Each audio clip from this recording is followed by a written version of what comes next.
Looking ahead in your forecast here on Fox 10 Midday, it is a late weekend rain chance here. Look at the rainfall totals. Some decent numbers close to the coast. We're tracking it coming up. Plus, a worker is trapped after falling in a hole on a ship this morning. Firefighters rush in to rescue him. We have a live report. The federal government will remain closed today, with the Senate not taking another vote on the GOP spending bill until Friday. I'm Rebecca Castor with the latest warning from President Trump just ahead. First on the Gulf Coast with breaking news and weather. Fox 10 Midday starts now. Well, good morning to you and welcome into Fox 10 Midday. It's Thursday, October 2nd, and I'm Ashlyn Mitchell. I'm meteorologist Nicholas Herbosa. We are kicking it off with the forecast here. A nice, comfortable morning. It was beautiful when I got out this morning. It's going to be warmer this afternoon, though. Of course. Yeah, We do that every day. That's how it's been over the past couple of days. Now, today probably felt better because, and Matt was talking about it early this morning, we actually are starting to see some very slightly lower humidity. I can tell. And I can tell you that when we get to Friday morning we'll actually probably feel better. So some good news for us there. I like it. In the near term, though, we're seeing temperatures go up here for the afternoon. 81 degrees already in Mobile, 84 degrees in Gulf Shores. That is 81 degrees in Pensacola. So see the numbers starting to get up into the 80s, and we'll top out in the upper 80s later on today. This is what it looks like for our dew points again. These are an indication of the moisture in the atmosphere. 70 is pretty much that muggy threshold. 60s, it is noticeable for us. Other places, it's a little bit more humid, but for us, we can deal with the 60s. You do see a couple low 60s, so that's good news there. It's not as low as it could be, though, and we will see some lower humidity at some point in the next day or so. Forecast highs this afternoon, again, middle and upper 80s, I should be saying here. 87 degrees in Mobile, 85 in Pensacola, 85 Navarre, 86 Destin. That's 86 in Crestview. Let's look ahead in the forecast, though. This is something interesting. We are dry. We've been dealing with a drought.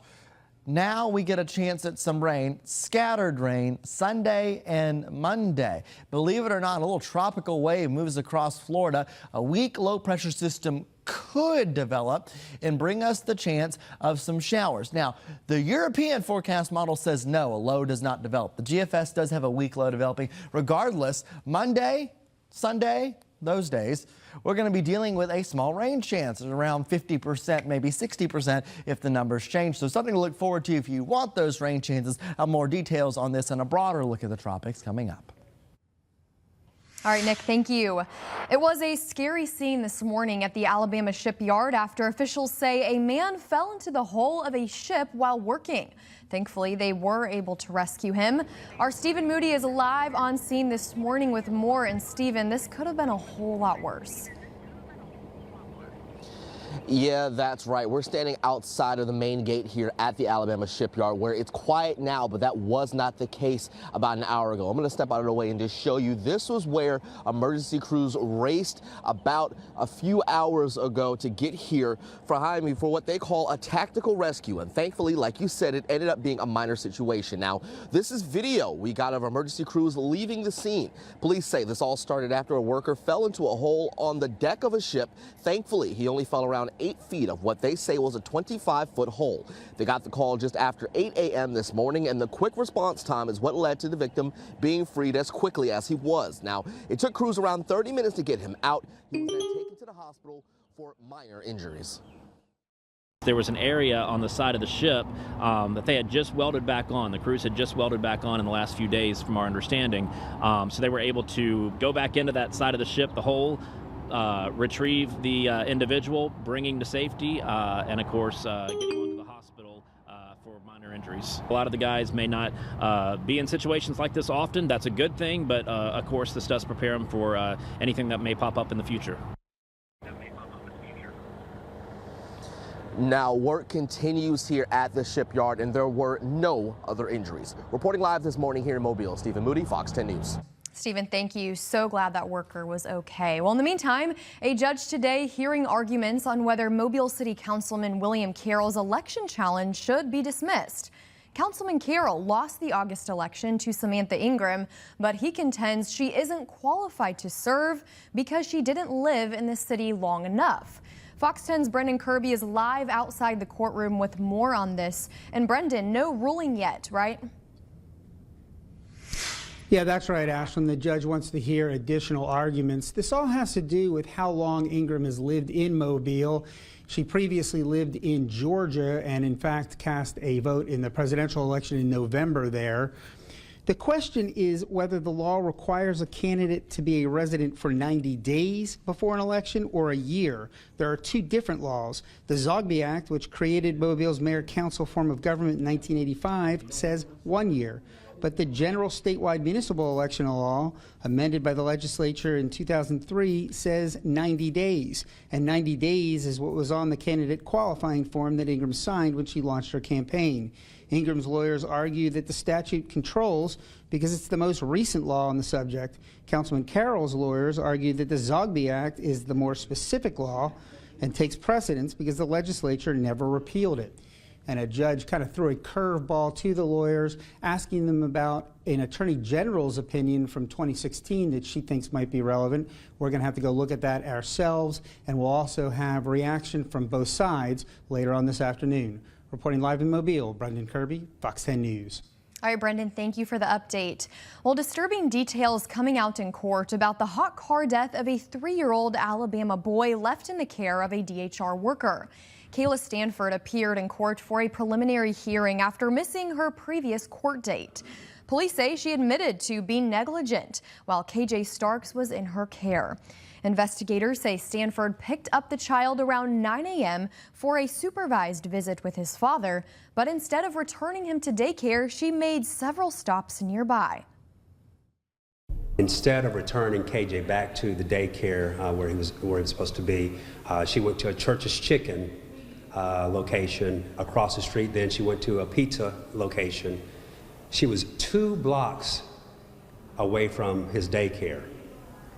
And instead of returning KJ to his daycare 2 blocks away, she drove back to her home. Now, investigators say during the 5 hours KJ was left in the vehicle, Stanford said she was inside her home, watching movies and opening Amazon packages. The judge ruled there was enough probable cause to send this case to a grand jury. Stanford remains free on bond and her attorney declined to comment. And today we're learning more about a disturbing incident in Baldwin County. A woman says she was terrified when a half-naked man chased her while she was walking her dog. And we found out there is much more to this story. Police arrested 36-year-old Andrew Williams, who now faces indecent exposure charges. The woman says Williams charged at her while she was walking her dog in broad daylight, forcing her to run through neighbors' yards to get home. She says she thought it was an isolated incident, but she says he then reappeared a few days later in her backyard, again naked from the waist down and covered in feces. Police arrested him a short time later. Now, the woman says he admitted to chasing her just a few days earlier. He said, well, you know, I thought you was your daughter that runs in the morning time. And that didn't make me feel any better, that he actually said to me, I thought you were your daughter that runs at 4:30 in the morning. Court records show Williams has a lengthy criminal record in Etowah County, including theft and burglary. He was released on a $1,000 bond on Sunday. Well, don't expect much progress in Washington today as the government shutdown moves into its second day. Because it's a Jewish holiday, the Senate won't take another vote until Friday. Meanwhile, President Donald Trump is threatening major federal cuts. Fox's Rebecca Castor has those details. There will be plenty of talking on Capitol Hill today, but no votes to reopen the government as both sides try to coax each other to back down. 44 Democrats in the Senate have voted for the third time to reject the completely nonpartisan, completely clean, very simple 24-page continuing resolution. The Republicans have control of the White House, of the Senate, and of the House. And rather than fund local law enforcement and release the Epstein files, they would rather shut down the entire government and make this whole country suffer. The standoff comes down to health care. Democrats want to extend COVID-era insurance subsidies, But the White House says that money could end up paying for medical care for migrants. America is $37 trillion in debt. We cannot afford to provide taxpayer-funded free health care to illegals who broke the law to enter our country. President Trump, meanwhile, is threatening to use the shutdown as a way to potentially fire thousands of federal workers and cut billions in spending. He posted on Truth Social, "I can't believe the radical left Democrats gave me this unprecedented opportunity." The bottom line is he's doing it anyway. They've already cut 300,000 people, whether there's a shutdown or not. I think that the Democrats, if they're so worried about the effect this is having on the American people, and they should be, what they should do is reopen the government, not complain about how we respond. President Trump says he'll meet with the Office of Budget and Management Director Russ Vought today to determine where cuts should be made. In Washington, Rebecca Castor, Fox News. And as that government shutdown continues, it's raising questions about how it could impact us locally. And that includes one of the Gulf Coast's most iconic groups. The U.S. Navy Blue Angels are sidelined for the time being, meaning they won't be performing any of their air shows during the shutdown. They are supposed to perform in San Francisco next weekend for Fleet Week, but that won't happen if the shutdown is still ongoing. Other local areas closed due to the shutdown include the Naval Aviation Museum at NAS Pensacola, the Lighthouse and Barrancas National Cemetery, as well as Fort Pickens at the Gulf Islands National Seashore.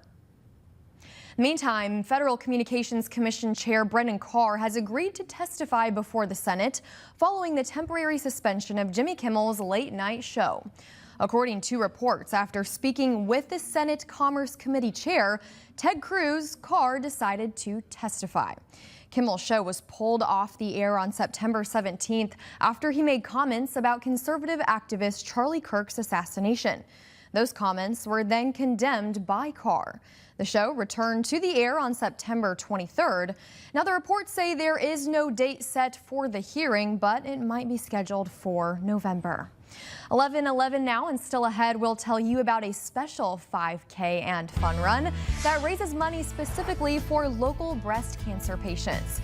There's still plenty of time to register. Stay tuned to find out how you can take part. But first, let's send things over to Nick. And overnight tonight, we've been talking about some very comfortable temperatures ahead. Look at some of the numbers in our inland spots. We're talking about 60, 61 for Grove Hill, Monroeville, Evergreen. So comfortable temperatures for our inland spots. Temperatures close to 70 degrees near the coast tonight. Dry air in place, but a rain chance later this weekend. Details. Dr. Mark Stalder is a plastic surgeon certified by the American Board of Plastic Surgery, renowned for his focus on the post-mastectomy treatment of breast cancer patients. He's also very involved in our local community. He joins us today along with our friend Matt McCoy to talk about the upcoming Bras Across the Causeway event. Guys, good morning to the both of you. Good morning. One's wearing a tie and one's wearing a t-shirt with a bra on it. I love it. That's how we do it. That's how we do it. Absolutely. Dr. Stalder, let's talk with you first. We've been talking about your work here in our local community. Why is it so important to pair up with an event like this? Well, you know, breast cancer patients, when they're undergoing treatment, both medical, surgical, it is a marathon. It is a journey. It is not a sprint to the finish. And, you know, everybody experiences that differently, and everybody has different needs at home and in their lives. And so that requires a lot of support from their friends and family, but also from the community. And so partnering with organizations that focus on helping these patients get through this journey is very important, and they provide very important support services for them. I'll let Matt talk a little bit more about that. A lot of people don't realize it's so great about Bras Across the Causeway is that money stays here. It stays in Mobile and Baldwin County to patients who are battling it right now. And you think to yourself, well, what does that mean? Groceries, utility bills.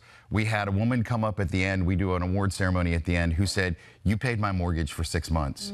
And she said, I don't know how to thank you, because there was so much going on with the treatment and the stress. She said it just took it off our plate. So all the money people, you know, basically raise with the race stays right here and helps people battling the disease right now. So cool, right? To be able to do something like that where that family doesn't have to worry about that for that amount of time. Dr. Stalder, you, I'm sure, hear of the everyday stories of people who are going through this, right? It's the stress, I can imagine, of cancer and just trying to make it through, but also the financial aspect of it. So I imagine this is just makes sense for you guys to partner along with this organization. It's a fantastic organization with a fantastic mandate and philosophy, and happy to be involved. Yeah, and we want you to be involved too. So Matt, if people want to partner up with you guys to help our local patients here, how can we do it? It's really easy. All you have to do is, well, obviously you can find us on social media. We're on all social media, but if you go to brasacrossthecauseway.org, that's where you get registered. All the information is there. It's $25 for kids 12 and under, $30 for 13 and up. It's October the 11th, the 2nd October, always at the Battleship Park. So bring the kids and come out. You can get registered. You get a T-shirt that looks just like this, probably better on you. And it's just a great, fun, inspiring event. It's not downtrodden at all. It's about people lifting other people up and raising money that stays right here. Sure. We should mention, too, if you're new to town and you're unfamiliar, October 11th, the Causeway will look a bit different, right? Yeah. So this is a race with bras lining the Causeway. Correct, yes. So everyone's involved. And for those who don't know what those bras are, we've had people ask us before, those are survivors. Those are people battling breast cancer, and those are who are doing it in memory of people as well. So we string them up at various points along the 5K, along the Causeway, just to represent them and let them know, hey, this is what we're fighting for. Amazing. Well, thank you for the work that both of you guys are doing here on the Gulf Coast. Dr. Stalder, if people want to contact you to learn more about what you do here on the Gulf Coast, where are your locations and how can we find you online? Sure. I have clinics both at the Providence Hospital Park over there, and then on the other side of the bay at Thomas Hospital. The best way to get in touch or find information about my practice and services offered is StalderPlasticSurgery.com. Well, thank you. If you'd like to register for the race, we're going to have a link to that on our website as well, fox10tv.com. Guys, thank you so much for being here. Thank you. It's a pleasure. Now coming up on 11:20 is our time. You know, we look at this picture a lot here. Typically, it looks like a calm lake or something, a crystal blue lake. This is rough, and we do have rough surf as one of our big keys to the game in our forecast for the days ahead. Get ready for it. Dangerous conditions and a high risk of rip currents at the beaches today.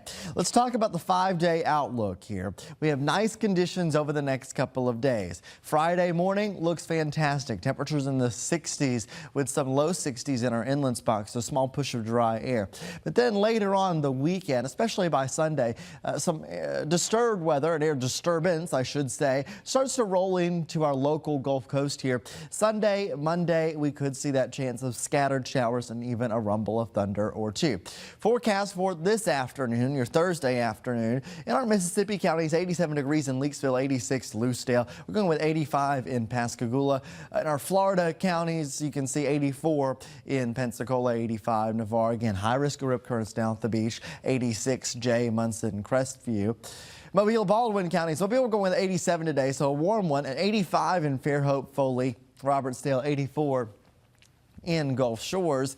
And then looking inland, warm temperatures in the upper 80s here, Coffeyville, 87, Grove Hill, 87 as well, 86 in Thomasville, Monroeville, 87 in Bruton. Overnight tonight, though, we do see some drier air pushing in here, and it could feel quite comfortable. 60.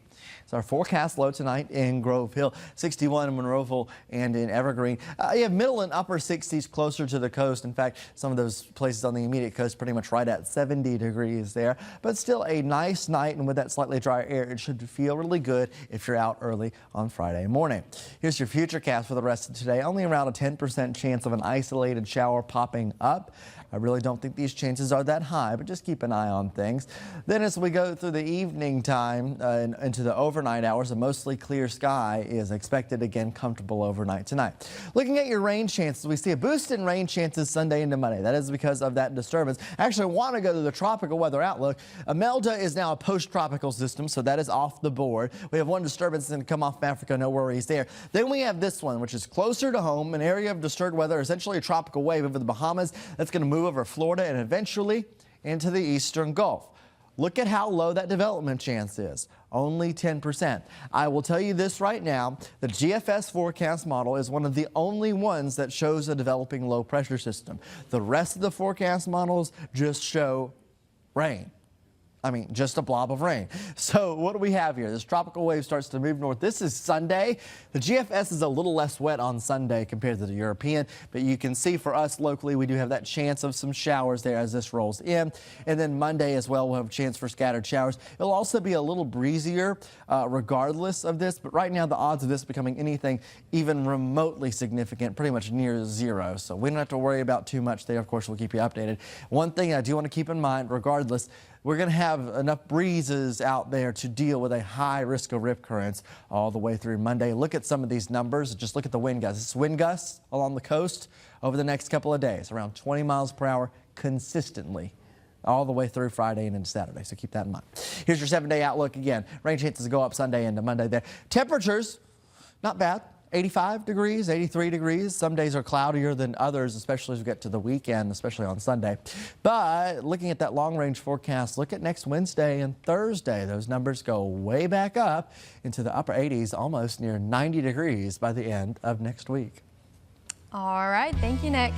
Firefighters, police, and first responders face grueling high-stress jobs. And relief is coming from man's best friend. We'll show you how Kareth is helping those on the front lines cope with the pressures of the job when Fox 10 Midday returns. Welcome back in today. When first responders face extreme stress on the job, relief can come from an unexpected source, a four-legged friend. This is the story of Kareth, a therapy dog who's helping firefighters, police officers, and 911 dispatchers cope with the pressures of their jobs, one visit at a time. To fight the fires in California is like a war zone. It's grueling work. It's smoky, it's hot. See how close it is, guys? Yeah. It's dangerous. They go for a minimum of 2 weeks, 24 hours on, 24 hours off. That stress, to have it lightened with a therapy dog visit, is priceless. We got Kareth in 2018, and we were training her to become a working guide dog. Kareth, touch. She was just too friendly to every single person. So I started doing therapy dog work with her. During the 2020 fire season, going around to fire base camps, she was so good at just making the firefighters feel better. I started posting pictures on her Instagram. Then I was getting messages, can you come to my husband's police department? I'm like, yeah, sure. Now we have hundreds of therapy dog teams across the entire country. We go to fire base camps, fire stations, police departments, 911 dispatch centers. All first responders would benefit. The average adult male lives around 18 years longer than the average adult police officer. And that is often because of chronic stress. And oftentimes as a defense mechanism, we close up. Is she just for first responders? Yeah. She's so soft. When we are around emotional support animals, you just see that all sort of melt away. Cortisol levels go down, the endorphin levels go up. I can feel that goodness just coming up the leash. Just to have a dog come by and she can't talk, can't ask questions, it can kind of break the ice. Oh, I missed you too. The first time I met Kareth, I had undiagnosed PTSD. She just picked up on it right away. She just went nose to nose with me, and we just had a moment, and it broke me down. This was my wake-up call that I needed to go to therapy. They're man's best friend for a reason. We have helped so many people. I'm grateful to Kareth for showing me the way. What an incredible story. Dogs really are the best. Well, still ahead, a deadly attack outside of a UK synagogue on the holiest day of the Jewish year. Plus, Amazon is expanding its grocery line, promising more choices and lower prices, like $5 and below. We'll break it down for you next, Nick. And in your forecast, we're focusing at the beach, where we have a high risk of rip currents today and at least over the next 5 days. More on that beach forecast is coming up.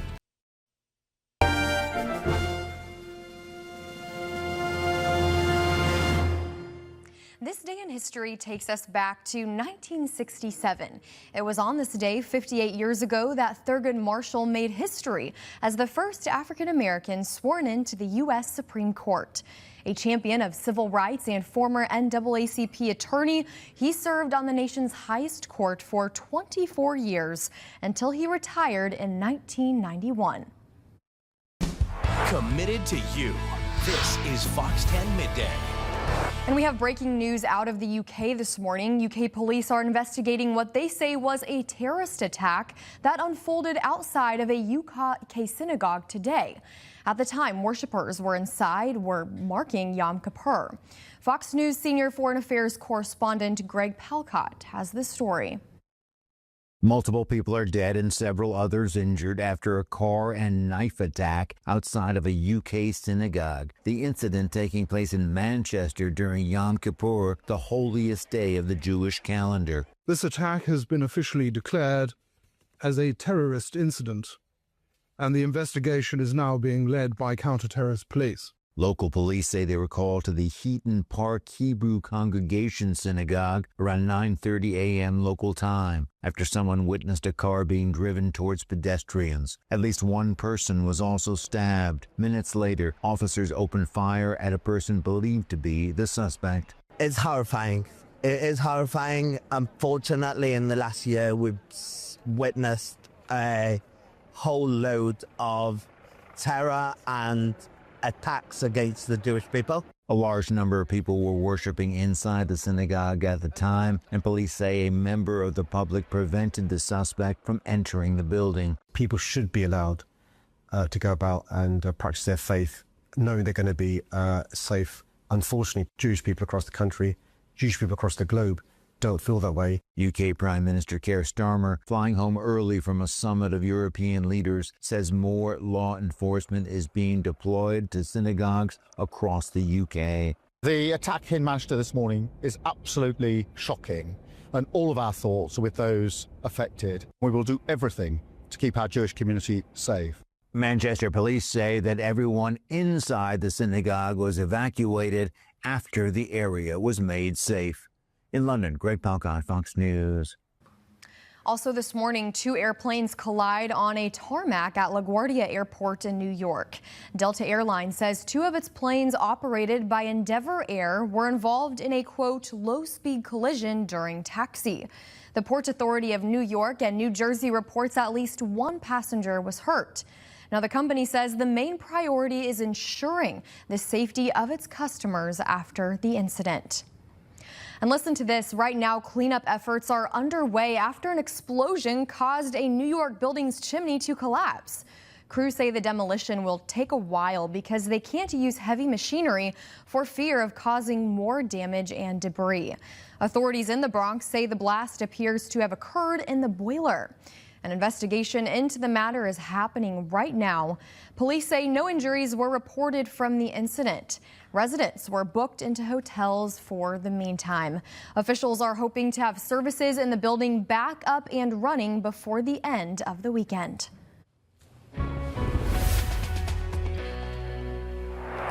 Let's look at the Fairhope Pier here at 11:36, and what a lovely picture. Some blue sky, a few birds flying around out there, and light winds that we can see right now. It might actually be a little breezier later on with some wind expected over the next few days there, but a nice picture overall. This is your evening planner if you're heading out. It might be a nice time to walk along the bay there. Temperatures getting to the 70s after sunset.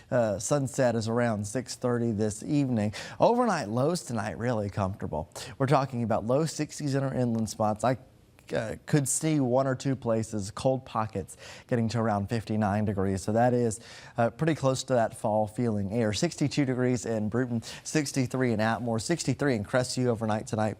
65 is the number in Mobile. These are also, your Friday morning temperatures. So if you're out the door early, you can really get to experience those. Here are the numbers out the door tomorrow morning. You can see 67s, a couple clouds around. You will notice that there's a little cloud cover expected tomorrow, 74 degrees and then 76 degrees at 10 and 11.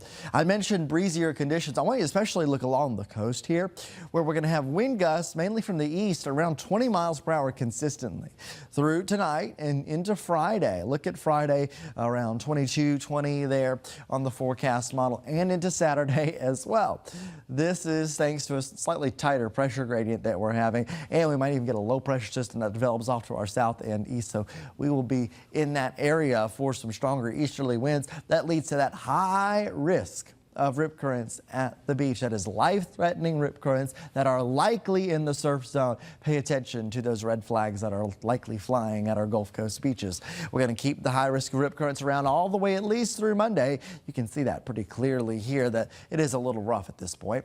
This is what it looks like from Orange Beach right now. The camera's shaking a little bit in the wind with some very big waves happening out there. If you're out on the beach, stay on the sand and enjoy the temperatures in the middle 80s. The forecast planner for Pensacola Beach is you're out this afternoon, 85 degrees, dropping into the low 80s and upper 70s tonight. Weekend outlook, Saturday is a slightly breezy day, but partly cloudy and mainly dry. On Sunday, however, we do have a chance of scattered showers and thunderstorms. One interesting thing that we're watching, an area of disturbed weather, a little low pressure system could, not a guarantee, develop over Florida and then move into the eastern Gulf here. Some forecast models show it, some forecast models don't. This one shows it. This is the GFS forecast model, shows a weak low pressure system developing here.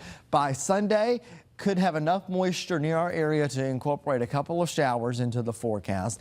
Then on Monday, this thing moves north, and yes, once again, we could have some scattered showers, maybe a rumble of thunder out there.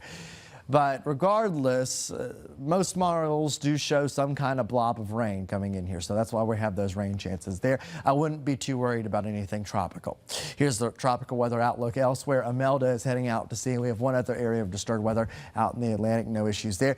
This is Imelda. It is now post-tropical, so no longer a tropical system. Still has winds of 75 miles per hour. That 7-day outlook again. No concerns for us really tropically. They just have the rain that's in the forecast for Sunday and Monday. I want you to look at the temperatures. Middle 80s through that forecast period, so really not bad for temperatures. But then looking at that 10-day outlook, we do see those numbers really going up here. Talk about middle to upper 80s from the middle of next week into the end of next week, almost near 90 degrees by Thursday of next week. So definitely some warmer air is on the way. We are not getting that full taste of fall just yet. All right, Nick, thank you. Well, Amazon is expanding its grocery brand and promising lower prices for shoppers. The company just rolled out Amazon Grocery, a new private label brand that brings together its Happy Belly and Amazon Fresh lines. The collection includes more than 1,000 items from produce to meat, with most priced under $5. Amazon says the goal is to make everyday essentials more affordable for consumers. Records now for the Dow and S&P 500. New car payments hit a 4-year low. Elon Musk hits another milestone, and landlines are making a comeback. Here's Fox's CJ Papa.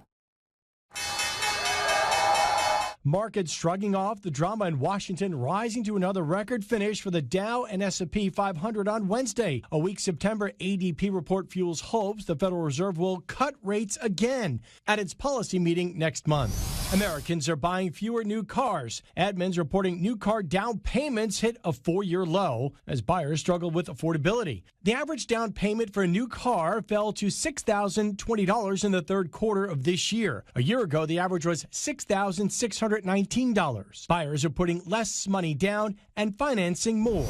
Elon Musk making history. According to Forbes, he is the first person with a net worth of $500 billion. The accomplishment comes after Tesla stock rose nearly 4% on Wednesday. Musk's stake in Tesla is valued at $191 billion, while SpaceX contributes $168 billion to his net worth. That puts him $150 billion ahead of Oracle co-founder Larry Ellison, the world's second richest person. And parents are bringing back the landline phone. A report says as parents look to steer kids away from screens, the old-fashioned curly corded phones are having something of a renaissance, with tens of thousands being sold in the past year. CJ Papa, Fox News. And in today's In Depth with Sarah Wall, she's taking a look at some of the new laws now in effect across the Gulf Coast. From Lulu's Law to new protections for law enforcement to prenatal care. She goes in depth on what these laws are and how they might impact you. You can watch that story now on our website or the Fox 10 Gulfstream app. And don't forget, you can always join her conversation with us live every weekday morning at 9 a.m. Well, the first tickets for the 2026 FIFA Men's World Cup are now on sale. We'll tell you about the unique pricing plan. Plus, it's showtime for Taylor Swift as she's bringing back her new album that's dropping at midnight. We'll tell you what we know in our midday talkers after this. All right, it's a big day for Swiftie fans today. Taylor Swift is stepping into her showgirl era. Her latest album, Life of a Showgirl, drops at midnight today on all major streaming platforms and will also be available on vinyl, CD, and even cassette. Okay, it marks Swift's 12th studio album and her first since gaining full ownership of her entire music catalog. Outside the studio, Swift has mostly kept a low profile since wrapping her record-shattering Eras tour in December.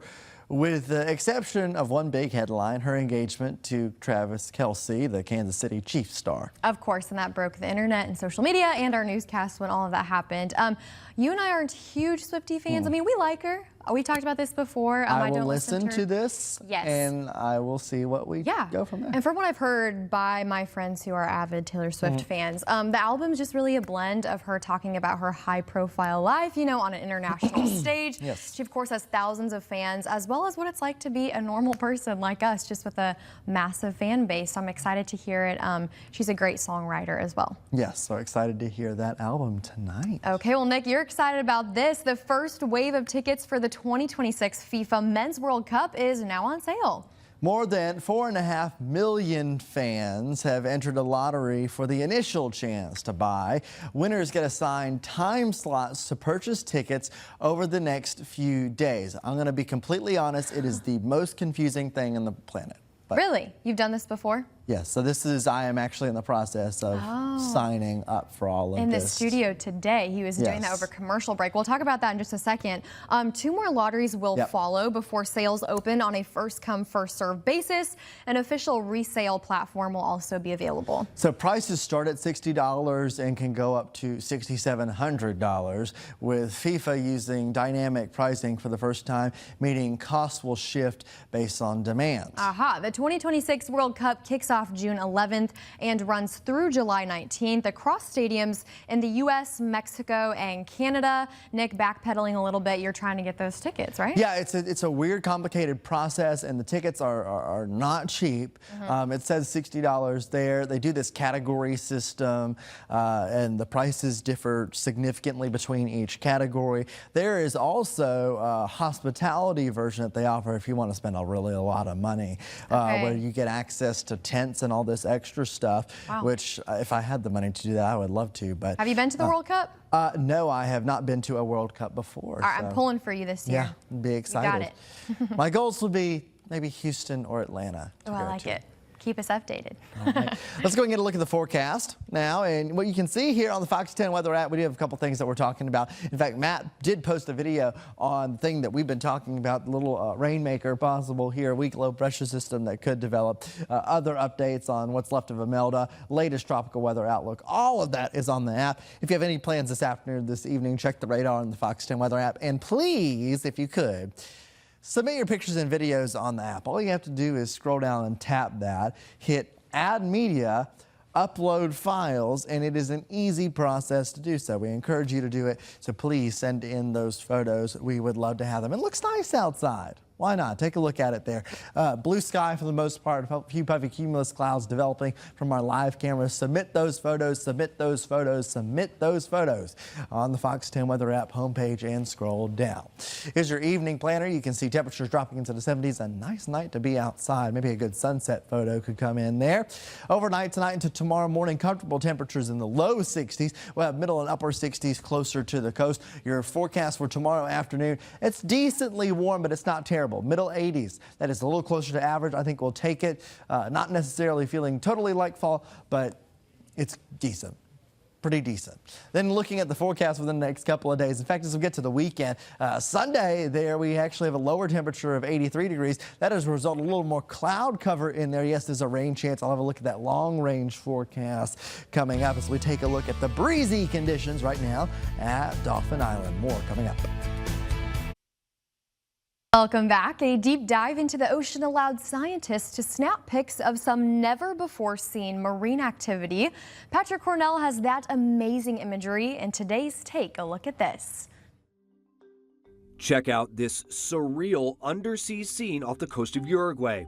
Using a remotely operated vehicle, scientists at the Schmidt Ocean Institute found massive reef complexes teeming with life. Researchers say they discovered at least 30 potential new species of aquatic life while exploring the cold water coral, capturing a cacophony of weird and wonderful images, such as this black belly rosefish playing peekaboo, a deep sea cat shark, this vibrant squid more than 1,400 meters below the surface, and take a look at this bonus find. The team documenting the wreckage of the former USS Barron. The destroyer, commissioned in 1943, saw heavy action during World War II, then transferred to Uruguay by the U.S. in 1952 and scuttled in 1995 during a naval exercise, and it's been at the bottom of the ocean ever since. Another group of underwater explorers hit the jackpot, finding not fish, but hidden treasure. Queen Jewels LLC claims to have recovered more than $1 million worth of silver and gold coins off of Florida's aptly named Treasure Coast. Reportedly, the riches are from the Treasure Fleet shipwreck. History time. In 1715, the fleet was lost while carrying literal boatloads of booty, as much as $400 million of gold, silver, and jewels, enough to make a pirate go, "Arrgh!" The company says many of the pieces still have identifiable date and mint markers. They'll undergo conservation and then be displayed at museums for visitors to enjoy. For Take a Look at This, I'm Patrick Cornell. It's 3 to know before you go. Warren Buffett will need to get a bigger wallet. His conglomerate, Berkshire Hathaway, is planning to acquire OxyChem for $9.7 billion. Now, about $6.5 billion of the all-cash deal will be used to pay down debt. OxyChem makes chemicals that are used in a variety of items, including swimming pools and even IV bags. And then the Jewish holiday Yom Kippur is now underway. Known as the Day of Atonement, it's considered the most important and sacred of all religious holidays. During Yom Kippur, those observing the holiday do not eat or drink. Some also choose not to wear leather shoes, gold jewelry, or bathe. Now, the holiday concludes at nightfall with closing prayers and the blowing of a shofar, which is a ritual musical instrument carved from the horn of a ram. And then finally, a new trailer for the upcoming Frankenstein movie has been released. The adaptation of Mary Shelley's classic stars Jacob Elordi as the creature alongside Oscar Isaac, Mia Goth, and Christoph Waltz. The story follows a scientist's disastrous experiment to create life and its haunting consequences. The film opens in theaters October 17th and streams on Netflix November 7th, just in time for spooky season, I guess. Yes, I will be watching that because it has Christoph Waltz in it. And he's one of my favorites. It's gonna be great. Do you want to talk about what's happening down at the beach? Look at this camera. It is like shaking. It is windy down there, east to 10 miles per hour. The wind gusts over the next few days. Look at the numbers near the coast as we go through the day on Friday, around 20 miles per hour. What does that mean for you? That means that high risk of rip currents all the way through Monday. Hey, there's also a rain chance that comes in here once we get to Sunday and into Monday. So a small rain chance, around 50%. So have the rain gear just in case. Scattered showers will be possible. We'll keep you updated. Maybe we'll get that fall weather eventually. Any hope for us? He's shrugging. We'll let you know if we do. Thanks for watching Fox 10 Midday. We'll see you on Fox 10 Live at 3. Enjoy your day.